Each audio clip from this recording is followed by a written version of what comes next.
Rumah Sakit Bina Bakti Husada Rembang. Semoga kita semua dalam keadaan yang sehat selalu ya.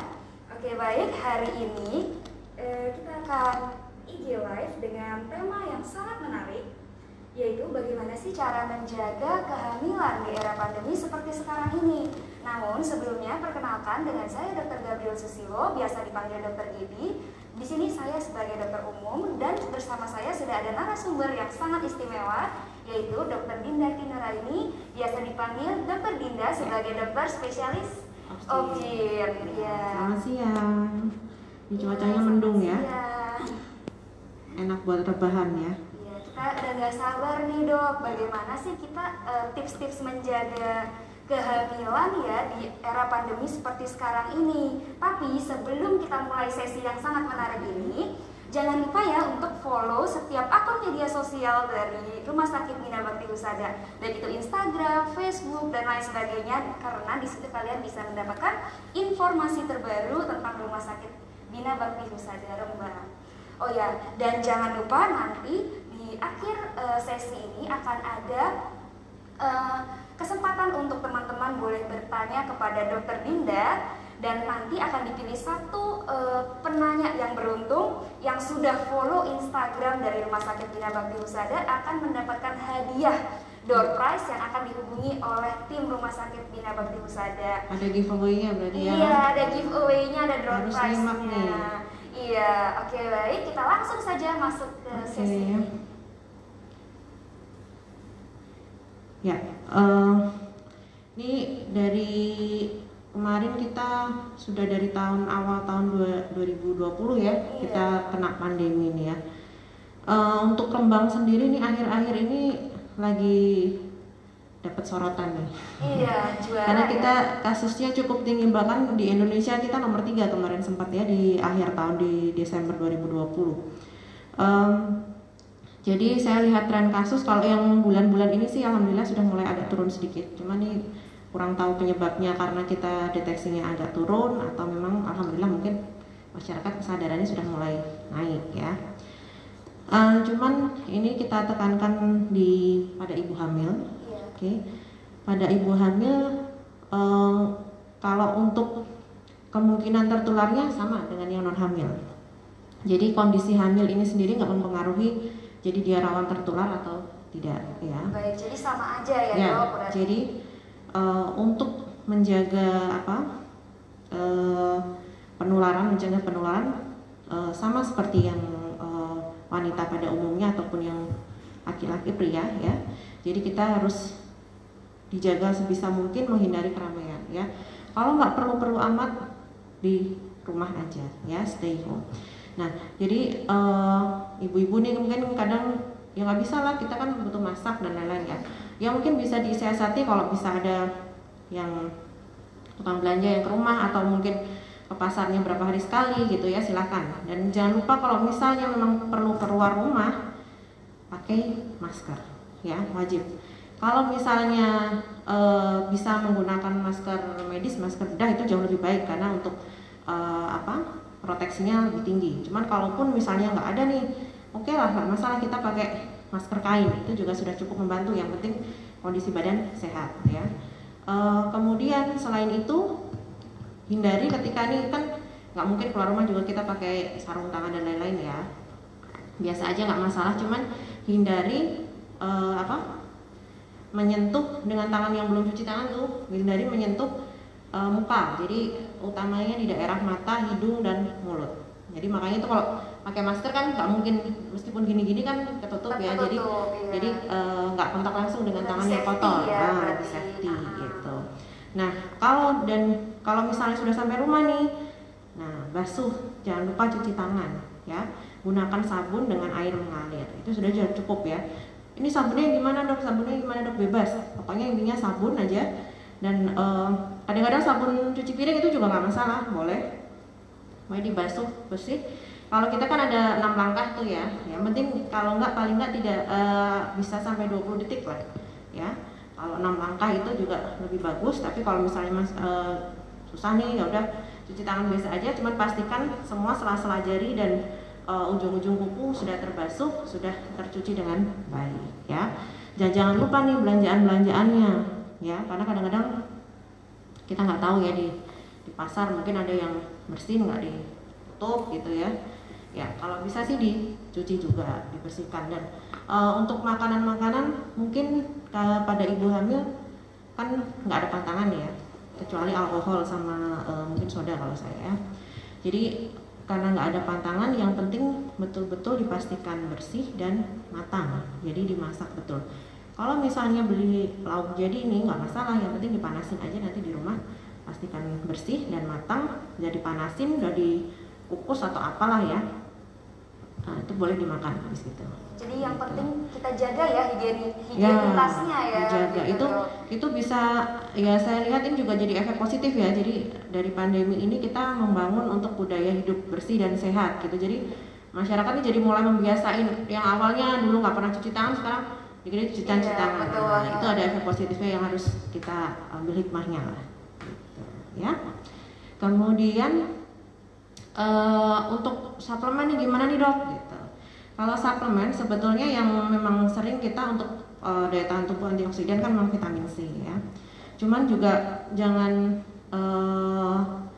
nggak usah kita minum yang dosis tinggi juga ya. Kadang-kadang minum dosis tinggi kemudian kita kurang asupan air putih, jadinya pipisnya anyang-anyang tuh, pipisnya nyeri. Nah, itu kenapa? Karena kan si vitamin C ini sebetulnya yang diserap tubuh itu cuma sekitar 20 mg.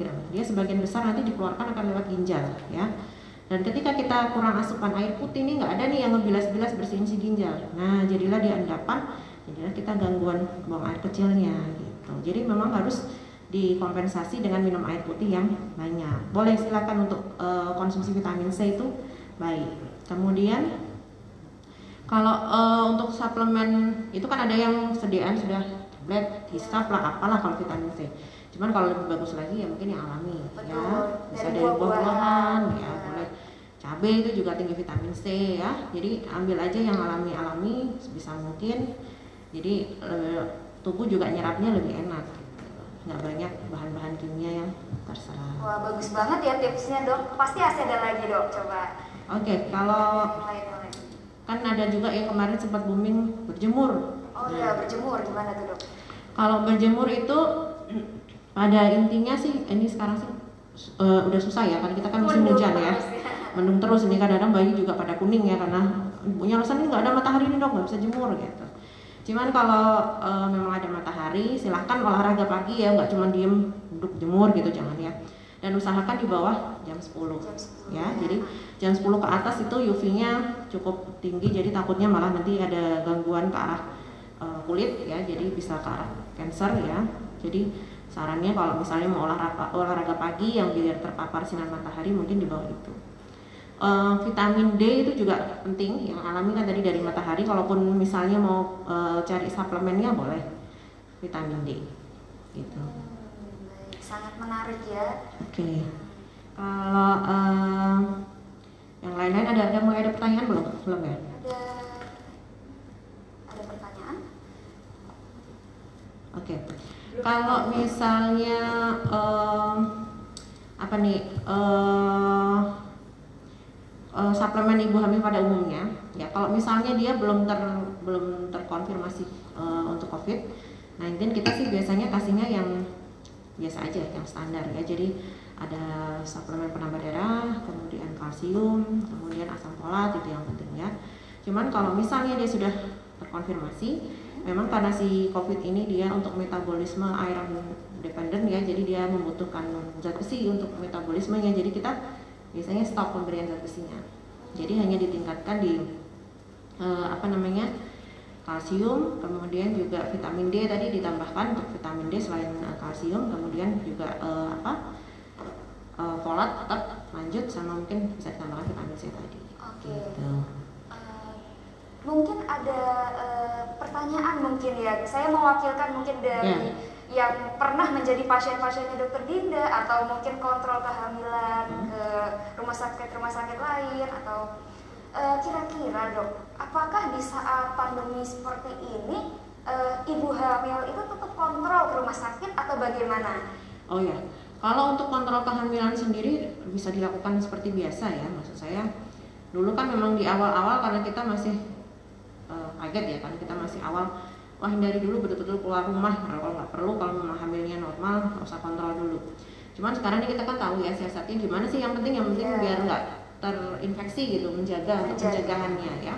Jadi nggak masalah ke fasilitas kesehatan, yang penting juga tadi pakai masker ya, nggak asal sentuh-sentuh barang gitu ya, rajin-rajin cuci tangan sih untuk kontrol seperti biasa aja. Kalau di Indonesia itu kan minimal untuk rekomendasinya di trimester 1 sekali, trimester 2 sekali, trimester 3 2 kali ya. Cuman kalau untuk dilakukan lebih dari itu ya nggak masalah. Jadi tiap bulan pun aman, karena kan kita pakai gelombang USG itu kan pakai gelombang suara, jadi nggak masalah untuk si bayi ya. Jadi bisa dilakukan seperti biasa, hanya saja kita lakukan protokol kesehatan. Iya, jadi boleh banget ya bagi ibu-ibu yang ingin kontrol kehamilannya ke rumah sakit tuh boleh banget. Yang pasti rumah sakit sekarang pun sudah menjalankan protokol kesehatan dengan ketat ya. Sebelum masuk pasti dicek suhu, kemudian cuci tangan dan lain sebagainya. Jaga jarak di rumah sakit. Nah seperti itu. Jadi aman untuk ibu-ibu sekalian, nggak perlu takut kalau yang mau kontrol ke dokter misalnya, daripada justru karena kontrol tahu-tahu ya, ada masalah ya. Jadi jangan karena saya takut untuk keluar rumah, jadi saya nggak usah kontrol, padahal seharusnya kontrol terus menerus gitu ya. Apalagi kalau pada ibu hamil yang risiko tinggi ya, tetap disarankan kontrol, dan mungkin kontrolnya justru lebih sering dibandingkan yang non risiko. Yang non risiko ya. Contohnya misalnya yang dengan hipertensi, kemudian dengan diabetes gitu ya. Kemudian ibu hamil yang mungkin dengan gangguan jantung dan lain, pokoknya intinya yang memang sudah ada pemberat gitu, yang kita harus waspadai, yang kita harus pantau betul ya, lebih cermat pantaunya dibandingkan ibu-ibu hamil yang tanpa penyulit, itu memang harus kontrol lebih sering ya, supaya nanti juga kan untuk kesehatan kesehatan ibu dan bayinya jadi lebih optimal, nanti bisa sampai persalinan juga sehat semua gitu. Oke. Bagi para penonton yang mungkin ingin bertanya, jangan malu-malu, boleh banget bertanya, dan Dokter Dinda akan menjawab dengan sangat senang hati. Ya, silahkan nanti langsung ke chatnya itu ya. Soalnya nanti yang bertanya akan dapat hadiah ya, terutama untuk satu penanya yang beruntung nanti akan langsung dihubungi oleh tim Bina Bakti Husada dan akan mendapatkan hadiah. Ini kemarin sempat juga yang sering ditanyakan tentang rapid ya. Kalau saya mau melahirkan nih dok, di rapid gimana gitu. Ya memang kalau untuk di semua rumah sakit ya, nggak cuma di rumah sakit Bina, di rumah sakit di Rembang maupun di kabupaten lain, kita semua udah screening rutin, biasanya menggunakan rapid antibody ya. Cuman sekarang seiring perkembangan sekarang ada lagi yang rapid antigen ya, yang swab, pakai swab cuman dengan antigen itu kita cuman hasilnya lebih cepat dibandingkan yang PCR ya, swab yang PCR. Jadi setiap kali kalau mau tindakan misalnya untuk persalinan atau jadi ketika mau mondok mau masuk rawat inap di rumah sakit itu sudah rutin dikerjakan untuk yang rapidnya ya. Cuman kalau untuk swabnya biasanya kita sesuai indikasi. Jadi kalau misalnya pasien itu dengan gejala atau hasil rapidnya positif, itu baru kita kerjakan swab ya. Jangan takut kalau misalnya sekarang ini beberapa puskesmas sudah mulai rutin mengerjakan rapid, cuman beberapa ada yang dok saya reagennya habis nih nggak gimana, ya udah nanti biar di rapid di rumah sakit nggak masalah. Itu ada yang seperti itu. Kalau memang nanti puskesmasnya tersedia, ya mungkin ketika sudah mulai cukup bulan nih, karena kita kan persiapan nih. Kalau ibu hamil yang tanpa penyulit kan kalau bisa persalinan normal. Kalau persalinan normal kan kita nggak bisa prediksi nih kapan nih harus tanggal segini gitu kan, nggak tahu ya, kita tunggu kontraksi alaminya. Nah makanya kita sarannya ketika dia sudah masuk cukup bulan langsung cek rapid. Persiapan. Coba ditanyakan ke puskesmas terdekat. Kalau mau cek sendiri ya monggo, ke laboratorium boleh ya nanti. Nah jadi dari situ kan bisa, ini hasilnya ini, jadi apa yang harus saya kerjakan gitu ya. Jadi kalau memang hasilnya positif ya isolasi dulu. Nanti kalau ada kencang-kencang ya langsung rumah sakit nanti dibawa. Berarti biasanya kalau dari hasil dari puskesmas kok ada yang positif bisa dilanjutkan dengan swab. Seperti itu. Cuman kalau memang yang negatif aman-aman aja ya nggak masalah. Menarik menarik sekali ya. Mungkin kan ada juga yang takut, oh saya nggak mau ke rumah sakit, nanti saya begitu masuk pasti langsung di swab atau apa. Ya, gitu. itu kemarin banyak yang naik kayak gitu. Jadi memang kalau yang dirutinkan rapid ya, rapid itu kita ambil sampel darahnya, dicek laborat, jadi kita tahu untuk yang antibodinya ya. Nah dari rapidnya itu barulah kita, oh ini perlu swab atau tidak. Jadi kalau memang negatif ya nggak perlu, kita perawat di ruang perawatan biasa. Cuman kalau memang yang positif, kalau sementara di rumah sakit Bina belum ada yang untuk ruang tindakan, jadi biasanya kalau di Rembang ini semua disentralkan di RSU, rumah sakit umum gitu. Tapi kalau yang negatif ya nggak masalah gitu. Jadi seperti biasa aja, nanti kalau tindakan persalinan biasa ya di ruang bersalin, kalau memang untuk operasi ya di ruang operasi seperti biasa, nggak ada masalah. Jadi sebenarnya nggak perlu takut ya intinya ya, nggak perlu takut karena sebenarnya tetap akan ditangani, kita nggak akan karena positif atau karena gimana terus saya nggak mau nangani, enggak, kita tuh semua welcome ya dengan pasien-pasien yang ada gitu. Jadi untuk persiapan aja nih ibu-ibu hamil yang memang sudah mulai masuk 9, coba dicek rapid aja gitu ya, yang terdekat boleh di puskesmas atau ini. Nah itu kalau kita sudah lebih enak untuk tahu hasilnya, itu kan nanti lebih enak persiapannya ya. Jadi misalnya gini, bukan kita nolak enggak ya, kalau di sini kan kita ruang untuk tindakan yang dengan pasien dengan COVID terkonfirmasi. Konfirmasi itu artinya sudah di swab dan hasilnya positif ya. Itu memang harus yang tekanan negatif. Nah itu sementara di satu kabupaten Rembang memang baru ada di RSUD. Jadi memang sementara di sana. Tapi kalau yang dari hasil rapidnya sudah tidak ada ke arah sana ya, nanti di semua rumah sakit bisa, di rumah sakit Bina Bakti apalagi ini memang kita sarana prasarana sudah cukup lengkap. Jadi tidak masalah untuk bersalin di sini, untuk operasi di sini ya, semua tindakan bisa.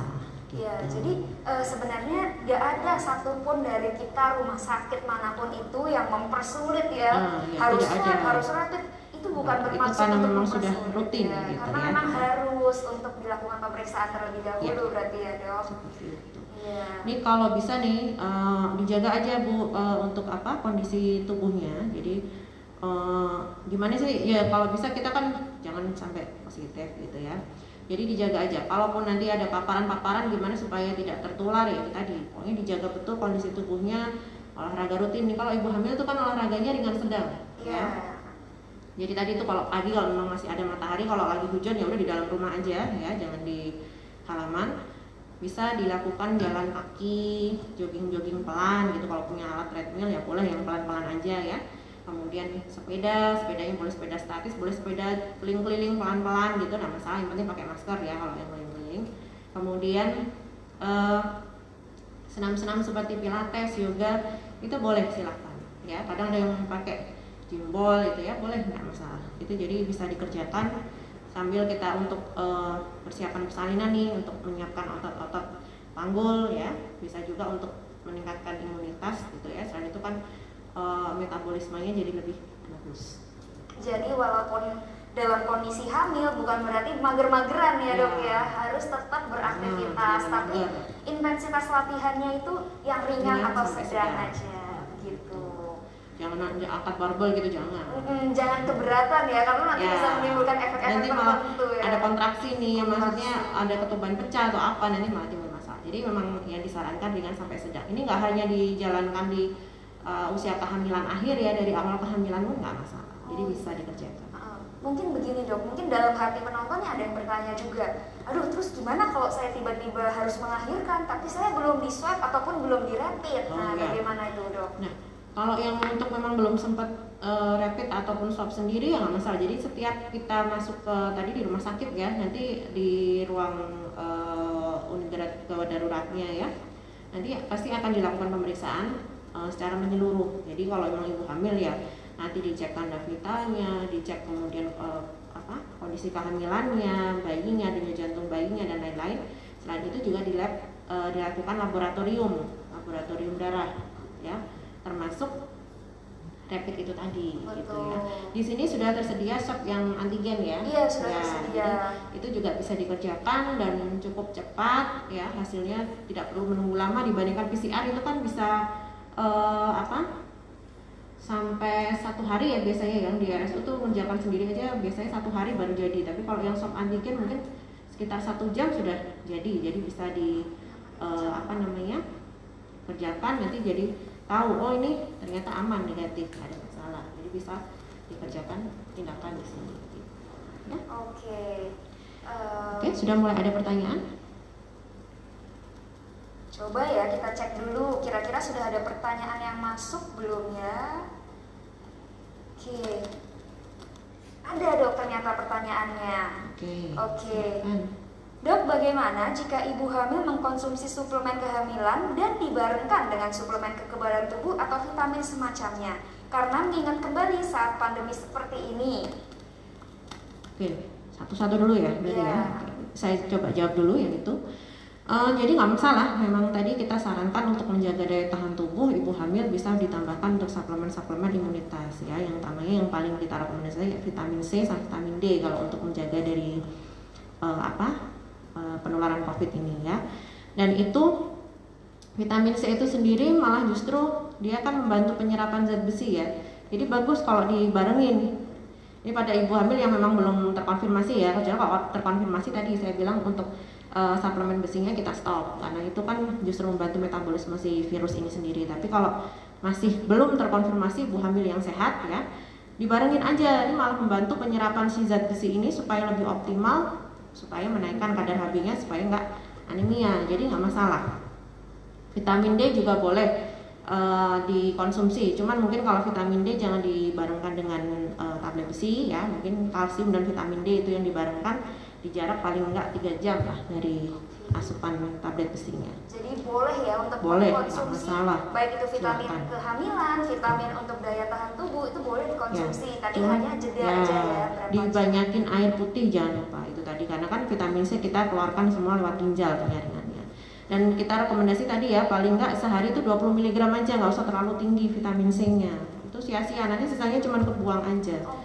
Gitu. Ya baik, ternyata ada banyak dok pertanyaannya. Boleh nih, yang berikutnya apa? Jadi kelainan kehamilan apa saja yang bisa dideteksi dengan USG 4 dimensi? Apakah layanan ini tersedia di rumah sakit Mina? Oke. Kalau untuk kelainan kehamilan ya banyak ya. Jadi untuk USG itu kita terutama kalau USG mendeteksi ada kelainan di janinnya. Ya, di janinnya ya kalau di Bina ini kan sudah 4 dimensi ya. Jadi sebetulnya untuk deteksi screening itu 2 dimensi aja sudah cukup ya. Apalagi kalau misalnya dengan 4 dimensi semakin lebih jelas lagi gitu. Jadi kita screening untuk kelainan malformasi, kelainan bentuk pada janin ya. Kemudian apakah ada tanda-tanda gangguan perkembangan janin gitu ya. Kemudian tanda-tanda gangguan pada plasenta, pada ketuban. Kemudian juga aliran darah pada ibu. Kadang-kadang pada ibu yang dengan tensi tinggi itu aliran darahnya ke bayi juga terganggu. Nah itu adakah efeknya ke bayinya gitu pada ibu tensi tinggi. Jadi kita bisa deteksi lebih awal apakah ini bisa kita tunggu ataukah bisa kita lahirkan, harus kita lahirkan segera. Kemudian juga gangguan plasenta misalnya nih, plasentanya yang di bawah tuh yang nutup jalan lahir, kita bilangnya plasenta previa. Nah itu juga bisa kita deteksi dengan USG gitu. Oke, berarti canggih sekali ya, di rumah sakit ini sudah ada untuk 4 dimensi. Wah, ini masih agak langka ya di setiap rumah sakit. Nah ini bagus banget bagi ibu-ibu hamil yang mungkin ingin melihat dengan lebih jelas bagaimana bayinya dalam kandungan begitu ya. Boleh banget untuk diperiksa di sini. Bisa bikin album juga tuh. Oh iya benar. Ini yang lagi hits kekinian. Lagi kekinian kan. Kalau lihat di Instagram. Kalau for kan kita bisa kelihatan muka tuh. Nah, nanti before after nih pas di perut gini nih lahirnya gini. Nah itu kan bisa nanti dibikin apa? Iya. Foto. Bahkan banyak dari Indonesia tuh kalau mau USG 4 dimensi dulu kan perginya sampai ke Singapura jauh banget. Nah sekarang nggak usah jauh-jauh. Sini banyak. Di Rembang aja sudah ada. Di Rembang sekarang sudah ada di ya. Rumah sakit Bina. Ada lagi dok pertanyaannya, yaitu dok, misal ibu hamil terinfeksi COVID, apa yang harus dilakukan? Bagaimana pengaruh dengan janin yang dikandung? Bagaimana persiapan melahirkan di masa pandemi seperti sekarang ini? Mungkin yang pertanyaan terakhir sudah dijawab ya tadi ya. Cuman yang pertama, ibu hamil yang sudah terkonfirmasi. Nah ini kita harus melihat usia kehamilannya dulu ya. Jadi kalau yang secara basicnya sih standarnya memang tadi ya tetap dilakukan olahraga, jaga imunitas nih. Jadi pada infeksi COVID kalau misalnya imunitas bagus biasanya seringkali tidak bergejala. Jadi ibunya nggak ada keluhan, cuman memang ada virusnya gitu ya. Jadi dijaga itu supaya imunitas bagus. Bagaimana ya tadi? Harus olahraga, minum suplemen, kemudian asupan makannya banyakin sayur, buah gitu ya. Dan dimotivasi gimana ya? Supaya kondisi badannya jangan dipakai stres, jangan dipakai yang ini. Jadi dipakai happy, bahagia gitu ya. Nah, untuk bahagia itu biasanya kita untuk meningkatkan hormon endorfin ya, kalau yang untuk bisa rasanya biar senang gitu tuh hormon endorfin. Itu kita memunculkannya dengan olahraga itu gitu. Jadi olahraga itu salah satunya dia meningkatkan hormon endorfin, efek positifnya. Jadi rasanya nggak murung, nggak yang bad mood gitu ya, rasanya senang, jadi imunitas terus naik. Betul, gitu. jadi jangan stres sendiri, jangan dibawa makin stres menurun. ya. Justru kita harus pikirannya yang senang, yang happy, ya. yang positif ya. Nah itu.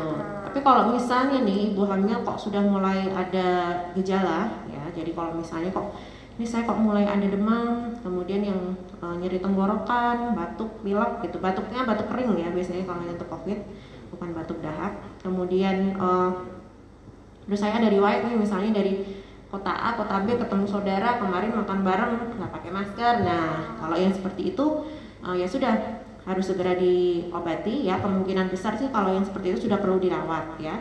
Cuma untuk di ruang perawatan sih kita seperti biasa tetap dikasih suplemen, mungkin ditambahin untuk yang antibiotik, kemudian antivirus ya. Kemudian makannya juga tetap harus dijaga supaya tercukupi gizinya gitu. Jadi nggak perlu takut ya, walaupun sampai sudah terkonfirmasi COVID, jangan berkecil hati, kemudian sedih dan murung. Yang penting justru dibikin harus bahagia. Bisa nih nggak masalah nih, udah yang penting sehat, tetap badannya nggak ada keluhan gitu ya. Jadi kalaupun ada batuk-batuk sedikit nggak masalah. Jadi dibikin ini aja, yang penting dijaga pola makannya, dijaga istirahatnya, kemudian asupan suplemen tadi, kemudian biasanya kalau memang sudah ada gejala kan dirawat ya, nanti juga dapat obat-obatan diminum aja, biasanya sekitar 1 minggu dan nggak sampai 10 hari lah, biasanya keluhan sudah jauh membaik. Oke. Ada lagi dok pertanyaan yang menarik. Jadi dok mohon maaf izin bertanya lagi. Ibu hamil ini kan biasanya ada keluhan lebih sering capek. Nah, apakah keluhan ini bisa menurunkan kekebalan imunitas ibu hamil? Oh ya, kalau sering capek itu mungkin karena beban tulang belakangnya sini kan lebih besar ya. Nah, jadi mungkin lebih ya lebih ini aja. Jadi memang ibu hamil tuh bukan yang, maksud saya gini. Jadi bukan yang cuma diem aja, tapi tetap aktivitas, cuman jangan berlebihan gitu ya, jangan sampai kecapean. Saya juga sarankan olahraga untuk menjaga kekebalan. Tadi kan olahraganya ringan aja, masalah jangan sampai kecapean gitu, enggak. Udah keliling-keliling di dalam rumah sambil nyapu-nyapu pelan atau apa, beres-beres boleh ya. Terus kemudian juga misalnya kalau ibu hamilnya nanti pengen istirahat siang, kalau siang ngantuk ya nggak apa-apa, tidur aja, cuman juga nggak usah sampai lama-lama. Biasanya sih sekitar 30 sampai 1 jam, 30 menit sampai 1 jam itu sudah cukup untuk istirahat, nggak masalah. Jadi aktivitas secukupnya, nggak yang harus rebahan terus, tapi juga tetap olahraga, tapi juga jangan berlebihan, jadi jangan sampai kecapean. Oke, ini pertanyaan terakhir dok sebelum kita tutup ya. Kasihan kalau nggak dijawab. Jadi dok, setelah kuret hamil lagi sebelum 3 bulan sebelum 3 bulan siklus haid, apakah berbahaya? Ya, jadi intinya tuh sebetulnya ketika pasien pasca kuret ya, jadi ketika kita rahimnya itu sudah siap diimplantasi lagi, sudah siap hamil lagi, itu adalah tandanya ketika sudah menstruasi lancar ya. Ketika sudah menstruasi lancar, berarti hormonnya itu sudah stabil lagi, balik, dan rahimnya sudah pulih. Cuma memang kita biasanya dari dokter itu dipastikan, karena biar betul-betul tidak berulang untuk abortusnya ya, biar rahimnya ini pulih dan besok bisa nempel dengan baik nih implantasinya, biasanya memang di jarak sekitar 2-3 bulan. Tapi kalaupun memang sebelum itu kok ternyata saya sudah hamil lagi, ya sudah, diperiksakan saja, kita ikuti perkembangannya. Biasanya nanti akan diberikan penguat ya oleh dokter gitu ya, untuk mencegah keguguran berulangnya gitu. Jadi rutin kontrol aja, sama diminum untuk vitamin suplemen hamil. Baik, sesi IG Live hari ini sangat menarik sekali ya, informasi tips-tips yang sangat bermanfaat untuk teman-teman semua dari Dokter Dinda. Nah, hari ini cukup sampai di sini saja. Terima kasih bagi teman-teman yang sudah meluangkan waktunya untuk menonton IG Live Rumah Sakit Nanti Bina tunggu Bakti kabarnya Husada. dapat giveaway ya. Oke, ditunggu ya siapa pemenangnya.